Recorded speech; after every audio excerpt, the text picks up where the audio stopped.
আজ আমরা করব ঘরের তৈরি লাউ ডাল। তাহলে শুরু করা যায়। ডাল বানানোর জন্য প্রথমেই আমাদের একটা ফর্সা দেখে লাউ নিয়ে নিতে হবে। এরপর তার জামা কাপড় বেশ ছাড়িয়ে তাকে সুন্দর করে সাজিয়ে নিতে হবে। প্রথমে ডাল, তারপর ডালের বন্ধু লাউকে স্নান করিয়ে নিলাম। এবার যা গরম পড়েছে, স্নান হয়ে গেলে একটা কুকারে তেলটাকে গরম করতে দিলাম। তেলটা গরম হয়ে গেল, একটা শুকনো লঙ্কা, একটু সাদা জিরে আর একটু 5 ফোড়ন দিয়ে দিলাম।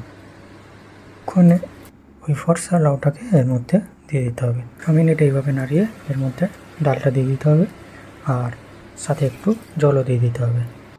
এরপর ওই ধনেপাতা ডালের মুখে একদম ছুঁড়ে মেরে দিতে হবে।